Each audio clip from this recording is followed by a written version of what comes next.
बात करेंगे determinants of investment, यानी निवेश के निर्धारक। अर्थात किसी भी अर्थव्यवस्था में कौन से ऐसे तत्व हैं जो ये निर्धारित करते हैं कि निवेश किन स्थितियों में फ़ायदेमंद हो सकता है और निवेश कब किया जाना चाहिए।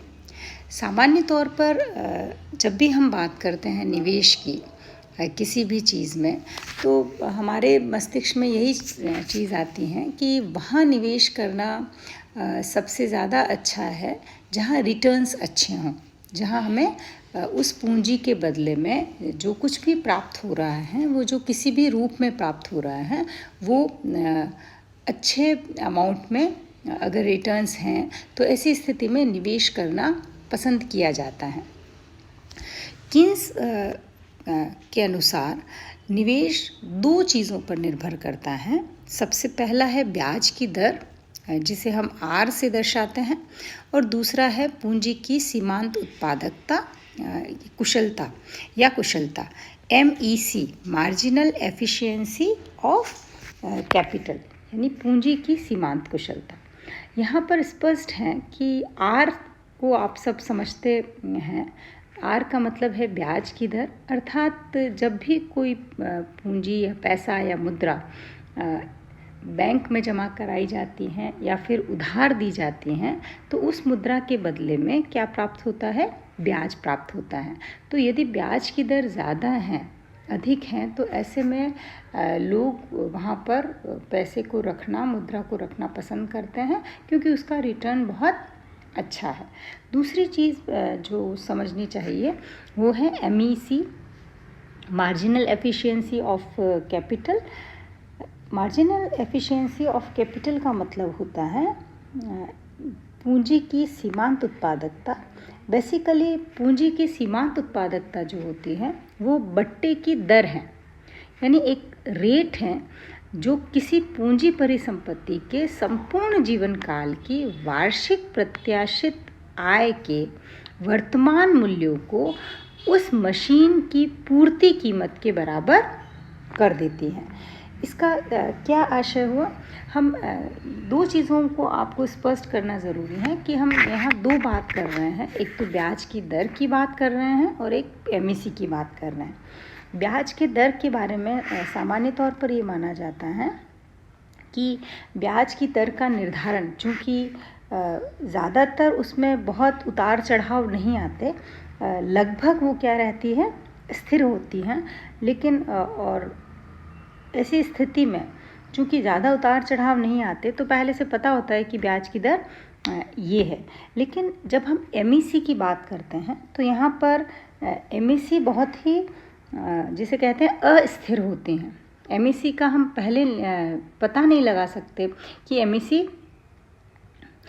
में बहुत ही उतार चढ़ाव होते हैं, और इस कारण से निवेश जब की जाती हैं तो उसमें गड़बड़ होती रहती हैं, कभी घट जाता है, कभी निवेश बढ़ जाता है। तो जो MEC है वो क्या है, ये समझने की हम कोशिश करेंगे कि उद्यमकर्ता जो होता है वो अपनी पूंजी परिसंपत्ति के बारे में यह समझने का प्रयास करता है कि यदि वो पूंजी को या कैपिटल को इन्वेस्ट करता है किसमें, फैक्ट्री में, मशीन में, या कोई मशीन लगाता है, तो ऐसी स्थिति में वो जितना खर्च करता है या जितना व्यय करता है उसकी तुलना में वो कितनी आय प्राप्त करेगा। क्योंकि एक मशीन, ऐसा नहीं है कि आज किसी ने मशीन स्टार्ट करी या फर्म स्टार्ट करी तो वो केवल इसी वर्ष आय प्राप्त देगी, हमें रिटर्न्स देगी। वो एक लंबे समय तक रिटर्न्स देती है, यानी उस मशीन से हम लंबे समय तक आय प्राप्त करते हैं और कर सकते हैं।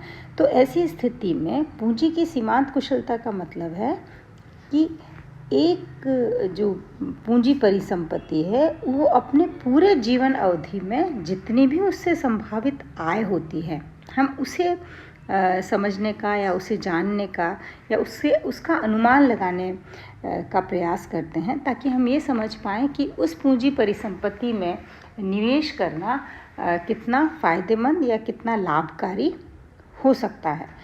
पूंजी की पूर्ति कीमत और भविष्य में उस पूंजी से होने वाली आय।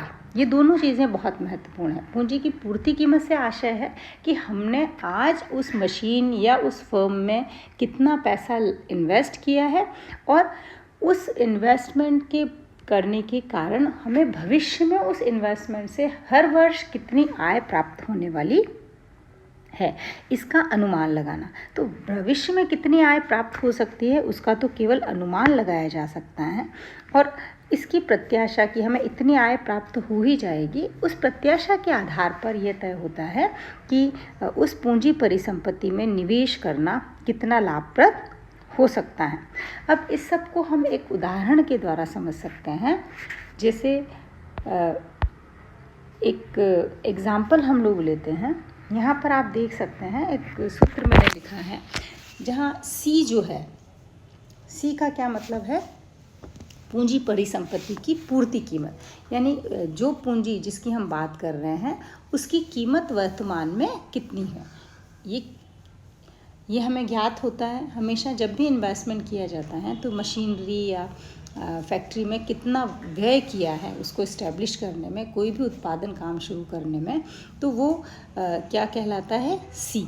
अब C को हमें किसके बराबर करना है? किस रेट पर, किस दर पर ये C और ये हर वर्ष प्राप्त होने वाली आय समान हो जाते हैं, वहाँ वो क्या कहलाती है? MEC कहलाती है। यहाँ पर R, जो कैपिटल R दिया है, वो ये बात बताता है आपको कि हर वर्ष ये जो पूंजी की पूर्ति कीमत है वो कितनी इनकम जनरेट करती हैं, कितनी आय देती हैं। यानी मान लीजिए पहले वर्ष में जितनी देती हैं अपॉन 1 + R। यहाँ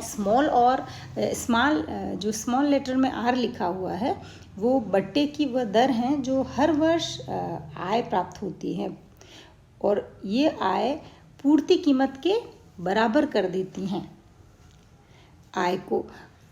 यानी ये R बट्टे की ऐसी दर, MEC क्या है कि वह बट्टे की दर जो किसी भी पूंजी परिसंपत्ति की पूर्ति कीमत यानी इस C को क्या कर दे?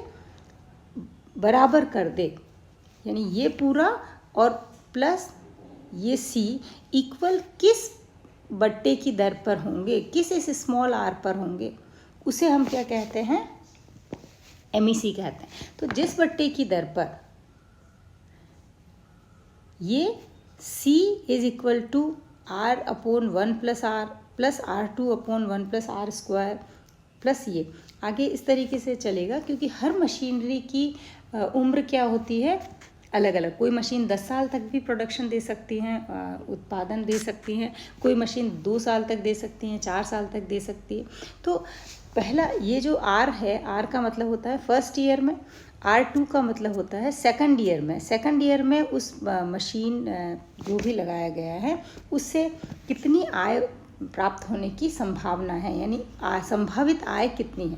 तीसरे साल में कितनी है वो R3 से दर्शाया गया है। अगर मशीन चौथे साल भी कर रही है तो ऐसे में R4 लिख सकते हैं हम। तो हर वर्ष जितना आय मशीन से प्राप्त होने की संभावना है उसे हमने कैपिटल R, R2, R3 इस तरीके से दर्शाया हुआ है।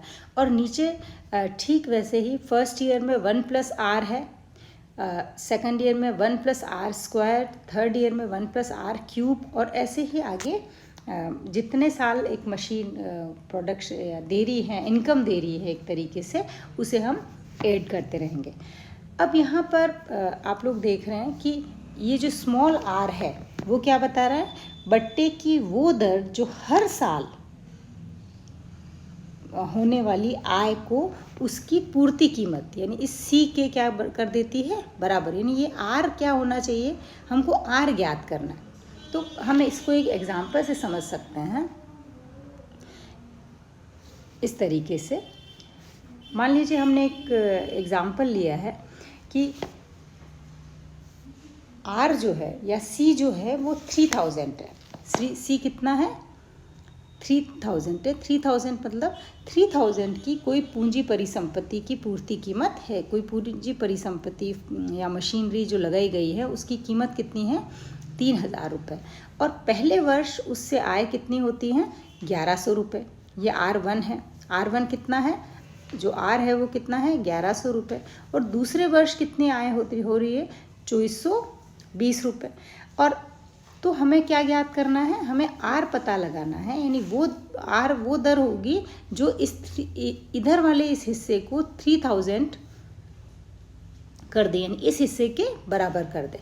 तो यहाँ पर हम R ज्ञात करेंगे, इसको मैथमेटिकली सॉल्व कर लेंगे हम लोग, और हमें R की वैल्यू पता लग जाएगी। और इसको हल करने पे जो R आएगा वो आएगा 10% के आसपास, यानी R जो आएगा वो 0.10 होगा। अब यहाँ जब हम R की वैल्यू इसमें फीड रखेंगे तो हमें क्या मिल जाएगा, इधर 3,000 है, इधर 1100 डिवाइडेड बाय 1 प्लस 0.10, तो यहाँ ये आ जाएगा और यहाँ इस तरीके से आ जाएगा।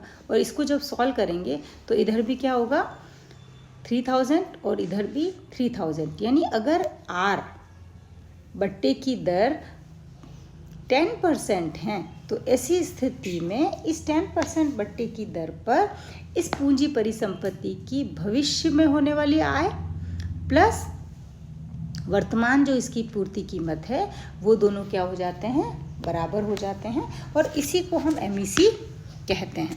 और इसके आधार पर यह निर्धारित किया जाता है कि कौन सा निवेश किया जाना चाहिए। थैंक्स।